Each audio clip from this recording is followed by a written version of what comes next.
Hello दोस्तों, अगर channel पर नए हैं तो चैनल को अभी सब्सक्राइब करें और वीडियो को एक लाइक अवश्य करें। आपका एक लाइक से मेरा मनोबल बढ़ता है, तो प्लीज़ एक लाइक अवश्य करें और वीडियो लास्ट तक सुनें। तभी आप लोगों को समझ में आएगा कि स्टोरी में क्या बताया गया है क्या नहीं। तो सुनते हैं कहानी। इस कहानी में मेरा नाम रिया है। हमारे गांव में 2 स्कूल थे। इन्हीं 2 स्कूल में सारे बच्चे गांव के पढ़ने जाया करते थे। एक स्कूल प्राइवेट था और एक गवर्नमेंट स्कूल था। प्राइवेट स्कूल में अमीर घराने के बच्चे पढ़ने के लिए जाया करते थे और गवर्नमेंट स्कूल में गरीब खानदान के बच्चे पढ़ने के लिए जाया करते थे। जिसके पास रुपए ज़्यादा नहीं हुआ करते थे वह अपने बच्चों को गवर्नमेंट स्कूल में पढ़ाया करता था। जो अच्छा खासा कमाते थे वह अपने बच्चों को प्राइवेट स्कूल में पढ़ाते थे। मेरी उम्र 17 साल है। मेरे पापा खेती बाड़ी करते हैं, यानी कि मेरे पापा एक किसान हैं। प्राइवेट स्कूल की फ़ीस काफ़ी ज़्यादा थी और गवर्नमेंट स्कूल में फ़ीस पड़ती ही नहीं थी। काफ़ी किताबें भी फ्री में मिला करती थी और प्राइवेट स्कूल में कॉपी किताबें खरीदना, ड्रेस खरीदना, बहुत सारे ऐसे काम थे जिसमें रुपए ही लगते थे और गवर्नमेंट स्कूल में एक भी रुपए नहीं लगता था। पढ़ाई का मेरे पापा इतने रुपए नहीं कमा पाते थे कि मुझे प्राइवेट स्कूल में पढ़ सके, इसलिए मैं सरकारी स्कूल में पढ़ती हूँ। हालांकि मैं पढ़ती तो सरकारी स्कूल में हूँ, लेकिन मैं इतनी तेज हूँ पढ़ने में कि प्राइवेट वाले भी मेरी बराबरी नहीं कर पाते हैं। मैं घर पर अपनी ईमानदारी से पढ़ाई करती हूँ। मैं अपने क्लास में हमेशा टॉप करती हूँ। मैं अभी 11th क्लास में पढ़ रही हूँ। मेरी दोस्त सपना भी मेरी ही क्लास में पढ़ रही है, जो कि मेरे साथ ही सुबह स्कूल जाती है और शाम को वापस घर आती है। सपना मेरी क्लास की बेस्ट फ्रेंड है, जो कि मेरे मोहल्ले में ही रहती है। सपना के पापा भी किसान हैं। ज़्यादातर गांव में सब लोग किसी होते हैं। हमारे गांव में लगभग 80% किसान ही है और वही 80% के बच्चे गवर्नमेंट स्कूल में पढ़ते हैं और बाकी बच्चे 20% वही बच्चे प्राइवेट स्कूल में पढ़ते हैं। प्राइवेट स्कूल और सरकारी स्कूल दोनों पास पास में ही बने हुए थे। मेरे घर से मेरा स्कूल लगभग 4 किलोमीटर दूर था। मैं और सपना रोज 4 किलोमीटर दूर पैदल स्कूल जाया करते थे। मैं और सपना एक दिन स्कूल गए हुए थे। उसी दिन एक लड़की स्कूल से गायब थी। वह लड़की 10th क्लास में पढ़ती थी। जब उसे लड़की के घर वालों को पता चलता है कि तुम्हारी लड़की गायब है स्कूल से, तो तुरंत ही उसके घर वाले स्कूल आ जाते हैं। उसे लड़की को इधर उधर बहुत ढूंढा जाता है। पूरे गांव में छानबीन होती है, लेकिन लड़की कहीं भी नहीं मिली थी। अभी तक लड़की का कोई पता नहीं था कि लड़की को किसी ने किडनैप किया है या वो खुद किसी के साथ भाग गई है। गांव के लोग तरह तरह की बातें कर रहे थे। उसे लड़की के मम्मी पापा बहुत रो रहे थे कि मेरी बेटी कहाँ गई, मेरी बेटी का क्या हुआ। अच्छी खासी सुबह पढ़ने के लिए घर से निकली थी और जब छुट्टी होती है तो लड़की घर ही नहीं पहुँचती है।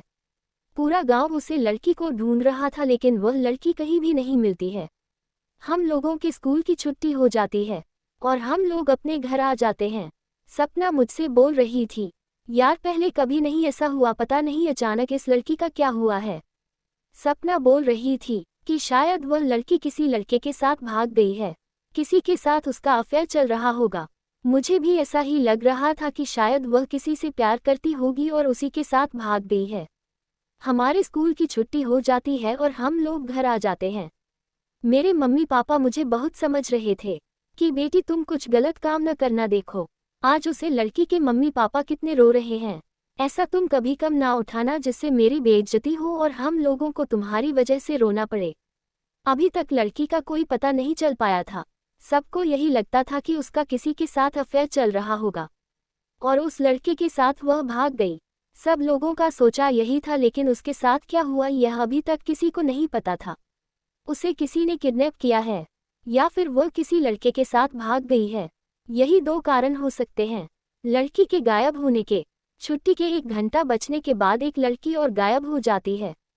स्कूल की छुट्टी हो गई थी, लेकिन लड़की घर नहीं पहुंची थी। आप जो लड़की गायब थी वह तो मेरी क्लास की ही लड़की थी। उसे तो मैं बहुत अच्छी तरीके से जानती थी। उसका नाम भी मुझे पता था, उसका नाम कनक था। एक लड़की कल गायब हुई स्कूल से और एक लड़की आज गायब हो गई। ये लड़कियां स्कूल तो जाती थी लेकिन घर नहीं लौटी थी। इन दोनों लड़कियों का क्या हुआ क्या नहीं ये किसी को नहीं पता था। जो आज लड़की गायब हुई थी कनक, उसके मम्मी पापा सबसे पहले मेरे घर आए हुए थे। कनक के मम्मी पापा मुझसे पूछ रहे थे कि कनक तो तुम्हारी क्लास में ही पढ़ती है, क्या वह स्कूल नहीं आई थी। मैंने कनक के मम्मी पापा को बताया कि वह स्कूल आई थी, लेकिन छुट्टी के बाद का मुझे पता नहीं कि वह कहाँ गई है कहाँ नहीं। मैं हमेशा सपना के साथ आती जाती हूँ, तो मुझे कनक के बारे में नहीं पता क्योंकि कनक मेरे साथ नहीं आती है और ना ही स्कूल मेरे साथ जाती है। मुझे ये पता है कि वह आज स्कूल आई थी और छुट्टी के बाद कहाँ गई कहाँ नहीं मुझे यह नहीं पता है। कनक के मम्मी पापा बहुत घबराए हुए थे और थोड़ी देर में कनक को याद करके रोने लगते थे। मेरे मम्मी पापा कनक के मम्मी पापा को बहुत समझ रहे थे कि जल्दी तुम्हारी बेटी मिल जाएगी, तुम इतना रोना। मैं भी कनक के मम्मी पापा से यही कह रही थी कि तुम परेशान ना हो, हम लोग उसे ढूंढने की पूरी कोशिश करेंगे, वह जल्द ही मिल जाएगी। सबसे परेशानी की बात यह थी कि स्कूल से 2 लड़कियां गायब हो गई। ये 2 लड़कियां दोनों स्कूल गई थी लेकिन छुट्टी के टाइम घर नहीं लौटती है। ये 2 लड़कियां कहाँ गई, इन लड़कियों का क्या हुआ, उनके बारे में कुछ भी अभी किसी को नहीं पता था। कनक की मम्मी पापा मुझसे पूछ रहे थे कि वह ज़्यादातर किसके साथ अपना टाइम स्पेंड करती थी स्कूल में।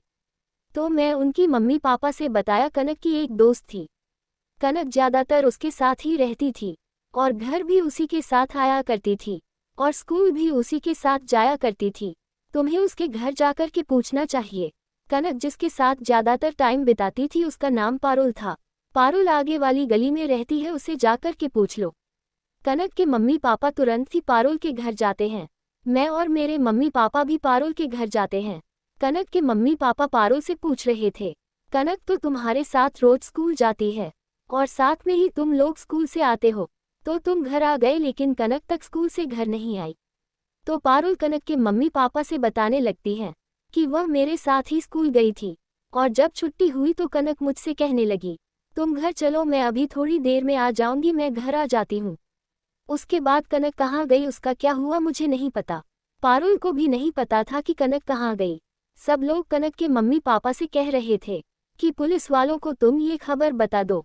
अब तुम लोगों को पुलिस वालों के पास जाना चाहिए और उनसे सारी दिक्कतें बतानी चाहिए, पुलिस वाले ही कुछ कर सकते हैं।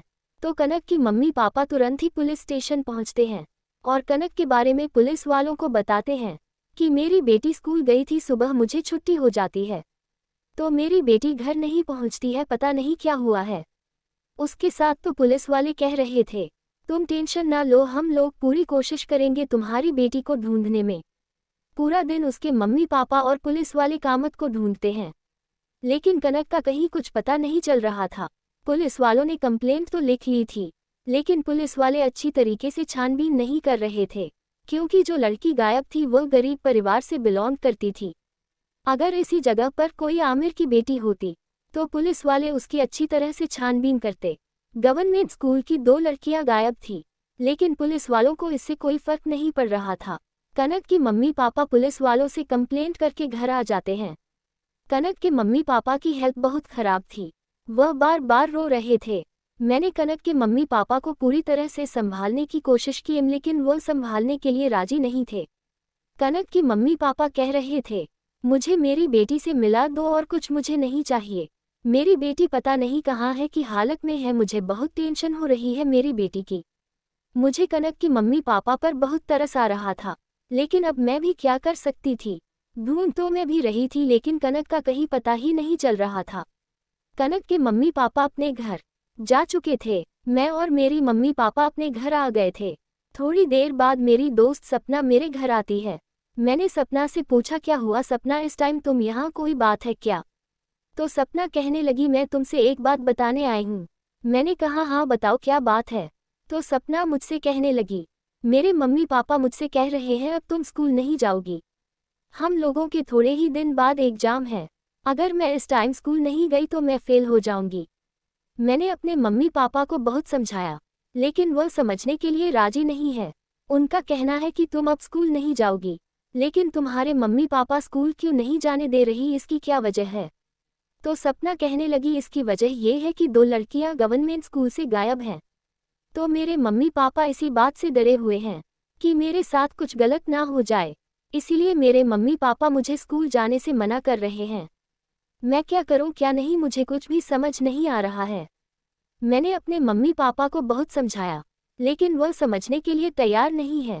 उनका बस यही कहना है कि तुम अब स्कूल नहीं जाओगी, वह मेरी एक बात भी नहीं सुन रहे हैं। अगर मैं स्कूल नहीं गई तो इसमें बहुत बड़ी दिक्कत हो जाएगी। मैं फेल हो जाऊंगी, यह मैं हरगिज नहीं चाहती हूँ। पूरे साल की मेहनत मेरी पानी में चली जाएगी। मैं इतने दिन रोज स्कूल गई, इतनी अच्छे से पढ़ाई की, इसका फल मुझे अगर फेल मिलेगा तो मेरे साथ गलत होगा।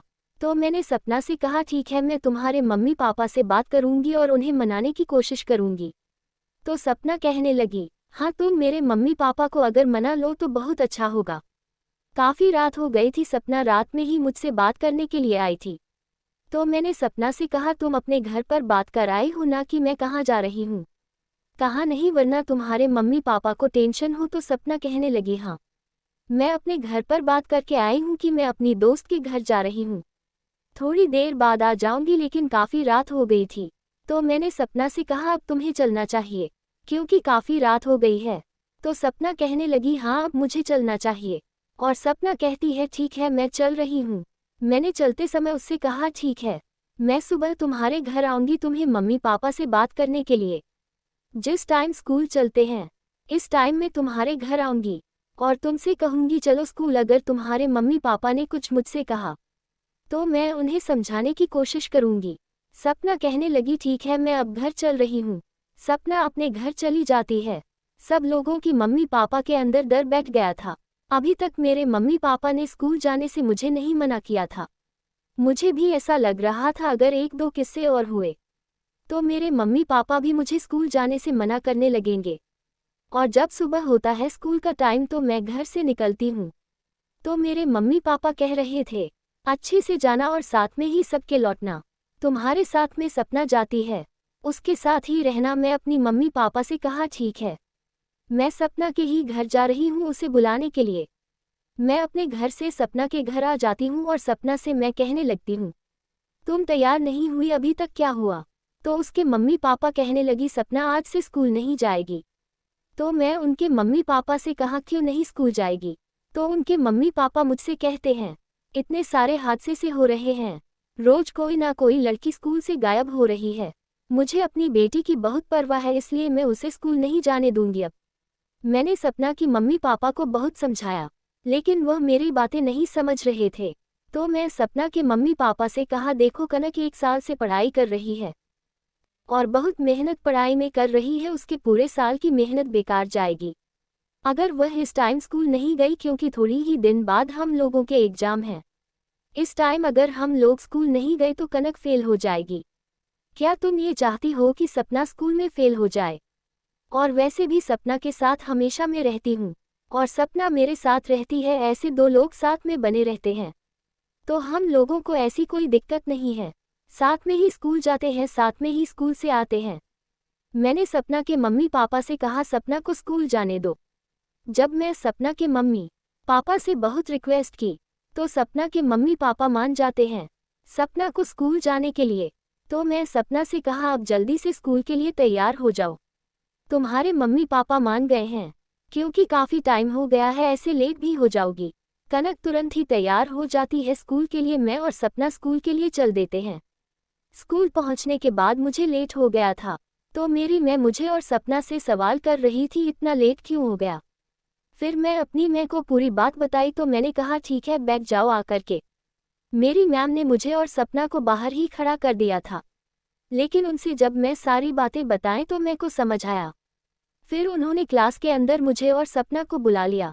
स्कूल में वही सारी बातें गूंज रही थी, जहाँ देखो बस वही बातें हो रही थी कि ये लड़कियां कहाँ गई, इन लड़कियों का क्या हुआ क्या नहीं। सब लोगों के अंदर डर बैठ गया था। सब लड़कियां स्कूल तो आ रही थी लेकिन बहुत डर डर के आ रही थी। सब लोगों को यही लगता था कहीं हमारे साथ यह घटना होना हो जाए।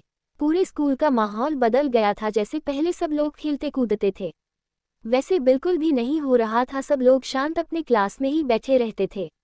जब लंच होता था पहले सब लड़कियां बाहर कहीं कुछ लेने के लिए, कहीं खेलने के लिए जाती थी लेकिन अब कोई भी लड़की क्लास से भी बाहर नहीं निकलती थी। सब लोगों के अंदर बहुत डर पैदा हो गया था कहीं उनके साथ भी उन 2 लड़कियां की तरह ना हो। मेरे क्लास के टीचर भी कह रहे थे जितनी भी लड़कियां हैं वो क्लास से बाहर न निकले, क्योंकि टीचरों को भी लगता था कि किसी और के साथ यह घटना ना हो। इसलिए टीचर ने भी सारी लड़कियों को सचेत कर दिया था। जब स्कूल की छुट्टी हो जाती है तो प्रिंसिपल ने सपना को ऑफिस में बुलाया था। धीरे धीरे करके सारी लड़कियां स्कूल से अपने घर के लिए निकल लेती है। मैं सपना का वेट कर रही थी लेकिन सपना ऑफिस से अभी भी नहीं आई थी। तो मैं ऑफिस में जाकर के देखा तो प्रिंसिपल सपना से कुछ बातें कर रहे थे। मैंने सपना से कहा हम लोगों को देर हो रही है, अब हम लोगों को घर चलना चाहिए।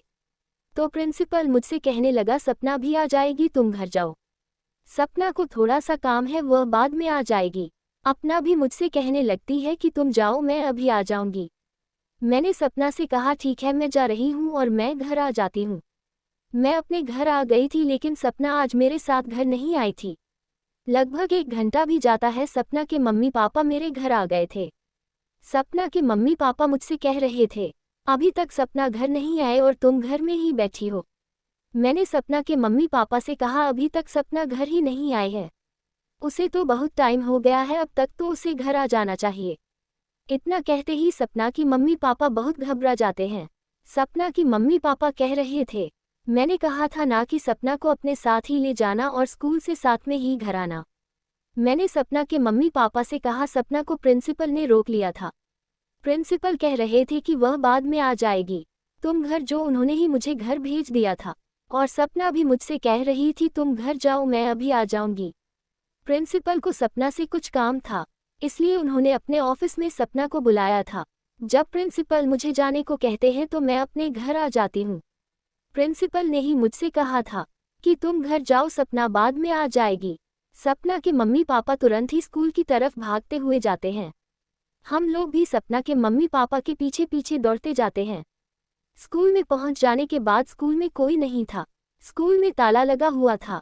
तो सपना के मम्मी पापा तुरंत ही प्रिंसिपल के घर पहुंचते हैं। वहां पहुंचने के बाद प्रिंसिपल तो घर पर ही था। सपना के मम्मी पापा प्रिंसिपल से पूछने लगते हैं अभी तक मेरी बेटी घर नहीं पहुंची। तो प्रिंसिपल कहने लगा उसे तो काफ़ी टाइम हो गया, उसे तो घर पहुंच जाना चाहिए था। रिया की कुछ देर बाद ही सपना भी अपने घर के लिए स्कूल से निकल लेती है। काफ़ी टाइम हो गया है, उसे तो अब तक घर पहुंच जाना चाहिए था। सपना के मम्मी पापा वहीं पर बहुत रोने लगते हैं और मुझसे कहने लगते हैं मैं कह रही थी ना कि बहुत सारे ऐसे हादसे हो रहे हैं, मेरी बेटी पढ़ने के लिए अब स्कूल नहीं जाएगी, लेकिन तुमने ज़बरदस्ती मेरी बेटी को स्कूल ले गई। जिसका मुझे डर था वही हुआ, मेरी बेटी के साथ भी उन 2 लड़कियों के जैसे ही हुआ है। अब मेरी बेटी का भी पता नहीं कहाँ है कहाँ नहीं। सपना के मम्मी पापा मुझे ही सुना रहे थे कि तुम्हारी वजह से ही मेरी बेटी का पता नहीं कहाँ है। सब लोग मेरी ही गलती दे रहे थे, सबका कहना था कि तुम्हारी वजह से ही यह हुआ है। सपना की मम्मी कह रही थी कि मैंने मना किया था कि मेरी बेटी स्कूल नहीं जाएगी, लेकिन तुमने मुझे ज़बरदस्ती करके मेरी बेटी को स्कूल ले गई। अब उसके साथ भी तुम नहीं आए हो। मैंने कहा था कि तुम दोनों लोग साथ में आना, लेकिन तुम सपना के साथ नहीं आई। अगर सपना के साथ आए होती तो मेरी बेटी भी तुम्हारे साथ ही घर आ जाती। मैंने सपना की मम्मी पापा को बहुत समझाया कि तुम लोग परेशान ना हो, हम लोग पूरी कोशिश करेंगे तुम्हारी बेटी को ढूंढने में। तो सपना के मम्मी पापा मुझसे कह रहे थे कि अब तुम ही मेरी बेटी को कहीं से भी ढूंढ कर दो, अब तुम्हें ही मेरी बेटी को ढूंढना है, चाहे जैसे ढूंढ के दो, मुझे मेरी बेटी चाहिए। मेरे मम्मी पापा भी मेरे साथ ही थे, तो मेरे मम्मी पापा मुझे बहुत डांट रहे थे। मेरे मम्मी पापा मुझसे कह रहे थे जब सपना के मम्मी पापा सपना को स्कूल नहीं जाने दे रहे थे तो तुम उनसे ज़बरदस्ती क्यों कर रही थी। इसलिए अब ऐसा लग रहा था कि मैं सपना के मम्मी पापा के साथ गलत किया है। अगर मैं सपना के मम्मी पापा को ज़बरदस्ती ना करती तो शायद सपना आज घर में होती। मुझे भी ऐसा लग रहा था कि सारी गलती मेरी ही है। धीरे धीरे रात हो जाती है, सपना की मम्मी पापा बहुत रो रहे थे। मैंने सपना के मम्मी पापा से कहा अब हम लोगों को घर चलना चाहिए और तुम्हें भी घर जाना चाहिए, अब सुबह सपना की छानबीन करेंगे। मम्मी पापा कह रहे थे हम लोग अभी पुलिस स्टेशन जाएंगे और कंप्लेंट करेंगे। सपना के मम्मी पापा पुलिस स्टेशन जाते हैं और कंप्लेंट कर देते हैं। मेरे मम्मी पापा मुझे घर ले आए थे। मैं घर पर सपना के बारे में सोच रही थी कि सपना कहाँ गई कहाँ नहीं, सपना का पता कहाँ से लगाया जा सकता था, मैं यही सोच रही थी। फिर मेरे दिमाग में एक आइडिया आया कि मुझे कल स्कूल जाना चाहिए, वहीं से कुछ सबूत मिल सकते हैं, क्योंकि सपना वहीं से गायब है। जब सुबह होती है मैं तैयार होकर के स्कूल जा रही थी। मेरे मम्मी पापा मुझे रोक लेते हैं और कहते हैं तुम स्कूल नहीं जा सकती हो। 3 लड़कियां स्कूल से गायब हो चुकी हैं। अब मैं नहीं चाहता कि तुम पर कोई मुसीबत आए। मेरे मम्मी पापा भी बहुत डरे हुए थे कि यह हादसा मेरे साथ ना हो जाए। मैंने मम्मी पापा से कहा आप टेंशन ना लो, मुझे कुछ नहीं होगा। लेकिन मेरे मम्मी पापा मुझे स्कूल नहीं जाने दे रहे थे। मैंने मम्मी पापा को बहुत समझाया कि मेरी वजह से सपना लापता है। अब मुझे ही कुछ करना होगा, इसलिए मुझे स्कूल जाना जरूरी है। और वैसे भी कुछ दिनों बाद मेरे एग्जाम है, तो मुझे स्कूल जाना तो बहुत ही जरूरी है। मैं अपने मम्मी पापा को बहुत समझता हूँ, तब जाकर के मेरे मम्मी पापा मुझे स्कूल जाने के लिए परमिशन देते हैं। लेकिन मेरे मम्मी पापा कह रहे थे, यह को फ़ोन तुम स्कूल फ़ोन लेकर के जाया करो, अब अगर तुम्हें कोई भी दिक्कत हो तुरंत ही घर पर फ़ोन कर देना। मेरे पापा ने अपना फ़ोन मुझे दे दिया था ताकि मुझे कोई दिक्कत ना हो। मैंने पापा का फ़ोन लेकर के स्कूल चली जाती हूँ। स्कूल में सब बहुत शांत बैठे हुए थे, सब लोगों के अंदर डर बैठ गया था। अब तो और भी ज़्यादा डर बैठ गया था, क्योंकि रोज एक लड़की स्कूल से गायब हो रही थी।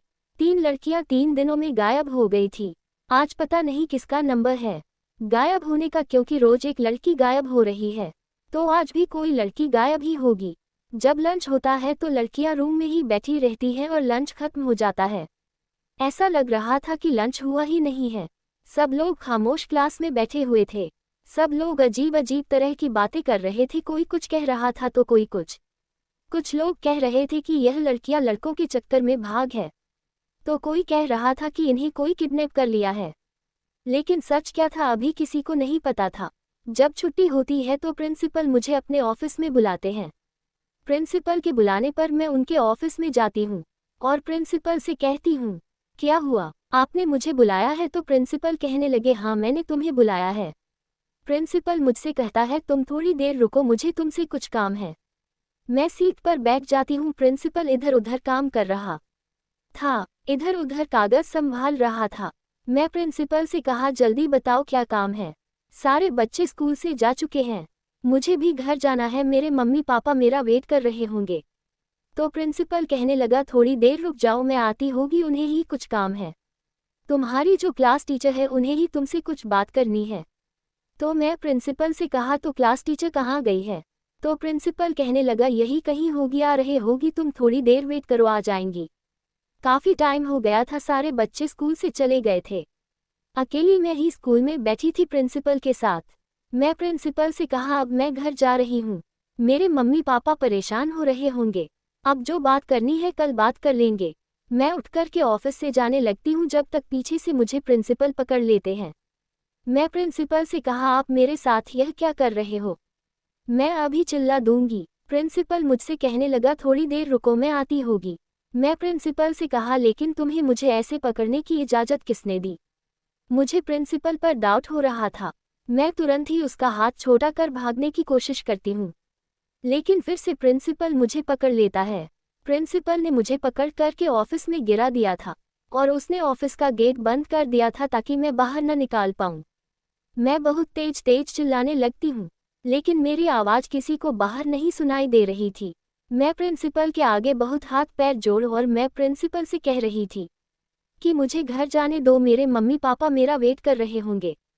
प्रिंसिपल मेरी कोई बात नहीं सुन रहा था, वह किसी से फ़ोन बात करने लगता है और फ़ोन पर प्रिंसिपल कह रहे थे कि एक लड़की तैयार है, जल्दी से आ जाओ। प्रिंसिपल पता नहीं किसी से बात कर रहा था, मुझे तो अब ऐसा लग रहा था प्रिंसिपल का ही हाथ है सब लड़कियों को किडनैप करने का। कुछ देर बाद 4 लड़के आते हैं और मुझे पकड़ करके गाड़ी में डाल देते हैं। गाड़ी को पता नहीं कहाँ ले जा रहे थे, मुझे कुछ भी नहीं पता था। उन 4 लड़कों ने मेरा फेस एक काले कपड़े से बांध रखा था। मुझे कुछ भी पता नहीं चल पा रहा था कि गाड़ी ये लोग कहाँ ले जा रहे हैं। कुछ देर बाद गाड़ी को रोका जाता है और मुझे गाड़ी से नीचे उतार दिया जाता है और फिर जब मेरा फेस खोला जाता है तो मैं एक कमरे के अंदर थी। उस कमरे में 3 लड़कियां पहले से मौजूद थी जो लापता थी। इस रूम में सपना भी मौजूद थी। सपना मुझे देखती है, वह देखकर रोने लगती है। 3 लड़कियां आपस में रो रही थी, मेरे भी आंखों में आंसू आ जाते हैं। वह 4 लड़के मुझे कमरे में छोड़ कर के चले जाते हैं। इस कमरे में हम 4 लड़कियां ही मौजूद थी। कुछ देर बाद प्रिंसिपल रूम में आता है और हम लोगों को देख करके बताता है कि 4 लड़कियां तो हो गई है, अब मुझे फ़ोन करके बुला लेना चाहिए। प्रिंसिपल फोन करके खुद से बुलाने वाला था, मुझे नहीं पता। प्रिंसिपल फोन करता है और कहता है कि 4 लड़कियां रेडी हैं। प्रिंसिपल कह रहा था 10 लाख रुपए रेडी रखो, जितना तुमने बताया था उतनी लड़कियां हैं, 4 लड़कियां तुमने बताया था, तो 4 लड़कियां हो गई हैं। इतनी बात करके प्रिंसिपल बाहर चला जाता है। हम 4 लड़कियां बहुत डरे हुए थे। मेरे साथ जो 3 लड़कियां थी वो बहुत रो रही थी। मैं उन लड़कियों से कहा तुम लोग रो मत। मैं उन लड़कियों को समझ रही थी कि कुछ नहीं होगा, तुम लोग परेशान ना हो। तो वो लड़कियां कहने लगी अब हम लोगों का कुछ नहीं हो सकता, प्रिंसिपल हम लोगों को भेज देगा और वह लोग मुझे पता नहीं कहाँ ले जाएंगे। कुछ देर बाद एक मोटी औरत आती है, उसके साथ 3-4 लड़के होते हैं। उसे औरतों में पान खा रखा था। कुछ औरत ने प्रिंसिपल को 10 लाख रुपए दिए। उसके बाद प्रिंसिपल से वह मोटी औरत कहने लगी माल तो काफ़ी अच्छे अच्छे हैं, इन लड़कियों के रुपए तो काफ़ी अच्छे मिलेंगे। मोटी औरत के साथ जो 4 लड़के आए थे वह लोग हम लोगों को पकड़ करके गाड़ी में डाल देते हैं। उसे गाड़ी में मोटी औरत और 4 लड़के बैठे हुए थे। एक लड़का गाड़ी चला रहा था। लगभग 1 घंटा बराबर गाड़ी चलती है। उसके बाद गाड़ी को रोका जाता है और हम लोगों को नीचे उतारा जाता है। जब वह लड़के हम लोगों को अंदर ले जाने लगते हैं तो मुझे पता चलता है कि यह एक कोठा है। प्रिंसिपल ने हम लोगों को कोठे पर बेच दिया था। हम लोगों को कोठी के अंदर ले जाया जाता है। ले जाने के बाद हम लोगों को पता चलता है कि यहाँ तो पहले से बहुत लड़कियां हैं। इन लड़कियों का पता नहीं कैसे यूज़ किया जा रहा था। अभी तक हम लोगों को कुछ नहीं पता था। हम 4 लड़कियों को एक रूम में डाल देते हैं जिसमें पहले से लड़कियां मौजूद थी। मैं उन लड़कियों से पूछा तुम्हारे साथ ये लोग क्या करते हैं? तो वह लड़कियां कहने लगी हमारे साथ ये लोग बहुत दरिंदगी भरा खेल खेल रहे हैं। रोज कोई एक नया आदमी आता है और हमारे जिस्म के साथ खेलता है। जो आदमी हम लोगों के साथ खेलता है वह बहुत सारे रुपए उसे मोटी औरत को देता है। हम लोगों के साथ बहुत दिनों से यह काम हो रहे हैं। जो नई लड़कियां आती हैं उनके दाम बहुत अच्छे मिलते हैं। आज तुम लोगों को बेचा जाएगा। कोई आदमी आएगा और तुम्हारे साथ हमारे जैसा सलूक करेगा। जैसा हमारे साथ होता है अब तुम्हारे साथ भी वही होगा। मेरी तीनों दोस्त बहुत डरी हुई थी और बहुत रो रही थी। मुझे अब कुछ भी समझ नहीं आ रहा था, मैं करूं तो करूं क्या। फिर मुझे याद आता है कि मेरे पास तो फ़ोन है। अब मेरे दिमाग में आइडिया आता है कि अब मुझे फ़ोन करना चाहिए, लेकिन किसके पास पहले फ़ोन करना चाहिए। मेरी तीनों दोस्त मुझसे कह रही थी कि मेरे घर में फ़ोन कर दो और सब कुछ बता दो। मैंने अपने दोस्तों से कहा इस टाइम तुम्हारे घर पर फ़ोन करने का कोई फ़ायदा नहीं है, हम लोगों को पुलिस के पास फ़ोन करना चाहिए। मैंने तुरंत ही पुलिस वालों के पास फ़ोन कर दिया। पुलिस वालों को सारी खबर बता दी कि मेरे साथ क्या हो रहा है। पुलिस वाले मुझसे कहते हैं तुम लोग परेशान ना हो, हम लोग बहुत ही जल्द पहुंच रहे हैं। पुलिस वाले मुझसे कहने लगते हैं लेकिन तुम लोग इस टाइम हो कहाँ? मैं पुलिस वालों से कहा मुझे कुछ भी नहीं पता है कि मैं कहाँ हूँ कहाँ नहीं। तो पुलिस वाले कहने लगते हैं अच्छा कोई बात नहीं, मैं लोकेशन ट्रैक करके आ रहा हूँ। मेरे फ़ोन की लोकेशन पुलिस वालों ने ट्रैक कर ली थी। उसके बाद मैं अपने घर पर फ़ोन करती हूँ और फिर धीरे धीरे करके सबके घर पर फ़ोन कर देता हूँ। जितनी भी लड़कियां रूम में थी उन लोगों को अभी तक किसी बात की खबर नहीं थी कि मेरे पास फ़ोन है और मैं सबके पास फ़ोन कर दिया है। कुछ देर बाद पुलिस वाले कोठे पर छापा मार देते हैं। सब लोग इधर उधर भागने लगते हैं, लेकिन पुलिस वाले बहुत थे, सब लोगों को तुरंत ही पकड़ देते हैं। कुछ देर बाद सब लोगों के मम्मी पापा आ गए थे कोठी पर। सबके मम्मी पापा अपनी अपनी बेटियों को गले लगा लेते हैं। मेरे भी मम्मी पापा आ गए थे और मुझे उन लोगों ने गले लगाया। मैंने अपने पापा से कहा आपका बहुत बहुत धन्यवाद जो आपने मुझे फ़ोन दिया। अगर आज मेरे पास फ़ोन ना होता तो पता नहीं हम लोगों के साथ क्या होता है। मेरे पापा ने स्कूल जाते टाइम मुझे अपना फ़ोन दिया था, वही मेरे पास फ़ोन था, उसी की वजह से हम लोग बच पाए। पुलिस वाले मुझसे पूछ रहे थे कि तुम लोग यहाँ आए कैसे, तो मैं पुलिस वालों से बता दिया कि जो हमारे स्कूल का प्रिंसिपल है वही हम लोगों को यहाँ तक लाया है, उसी का हाथ है हम लोगों को यहाँ तक लाने में। उसने 10 लाख रुपए लिए हैं इन लोगों से। प्रेशर रोज एक लड़की को अपने ऑफिस में बुलाता था और उसे किडनैप करके इन लोगों के हाथ बेचता था। जब 4 लड़कियों का ग्रुप बन गया था उसके बाद इस प्रिंसिपल ने 4 लड़कियों के 10 लाख रुपए इन लोगों से लिए हैं। प्रिंसिपल इतना नीच हो सकता है किसी ने सोचा भी नहीं था। प्रिंसिपल इतनी नीच हरकत कर रहा था जबकि वह एक गवर्नमेंट प्रिंसिपल था, उसे तो अच्छी खासी सैलरी भी आती थी। तब भी वह इतना गिरा हुआ काम कर रहा था। इस काम में प्रिंसिपल पकड़ा गया था।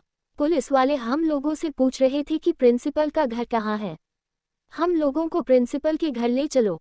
यहाँ के सारे लोगों को पहले पुलिस गिरफ्तार कर लेती है, उसके बाद हम लोगों को लेकर के प्रिंसिपल के घर पुलिस पहुँचती है। प्रिंसिपल के घर पहुँचने के बाद पुलिस वालों ने प्रिंसिपल को भी अरेस्ट कर लिया था। प्रिंसिपल जब पकड़ा जाता है तो तुरंत ही प्रिंसिपल झूठ बोलने लगता है कि मैं ये सब नहीं किया, मेरी इसमें गलती नहीं है। लेकिन हम 4 लड़कियां सामने ही खड़े थे। प्रिंसिपल ने जब हम 4 लड़कियों को देखा तो उसका मुंह बंद हो जाता है। प्रिंसिपल अब चाह करके भी कुछ नहीं कर सकता था। प्रिंसिपल का पूरी तरह से फंस चुका था। पुलिस वाले तुरंत ही प्रिंसिपल को अरेस्ट कर लेते हैं। उसके बाद पुलिस वाले मुझसे कहने लगे तुम्हारे मम्मी पापा कौन हैं? मैं पुलिस वालों से बताया यह मेरे मम्मी पापा हैं। पुलिस वाले मेरे मम्मी पापा से कह रहे थे कि तुम्हारी बेटी बहुत ही बहादुर है, उसने बहादुरी दिखा करके इन लोगों को पकड़वा दिया, ऐसी ही बेटियां होनी चाहिए। पुलिस वाले मेरी बहुत तारीफ कर रहे थे। पुलिस वाले कह रहे थे अगर तुम्हारी बेटी ना होती तो पता नहीं कितनी बेटियों की जिंदगी खराब हो जाती है और पता नहीं धीरे धीरे प्रिंसिपल कितनी लड़कियों को किडनैप करके बेच देता। पुलिस वाले प्रिंसिपल को लेकर के पुलिस थाने जाते हैं और उसे उम्र कैद की सजा करवाते हैं। कोठी वाले भी फंस गए थे और प्रिंसिपल भी फंस गया था, सब लोग सलाखों के पीछे थे। अगर आपको स्टोरी सुनने में अच्छी लगी हो तो प्लीज़ एक वीडियो को लाइक और चैनल पर नए हैं तो चैनल को अभी सब्सक्राइब करें। तो मिलते हैं किसी और रोमांचक कहानी के साथ, जब तक के लिए बाय बाय।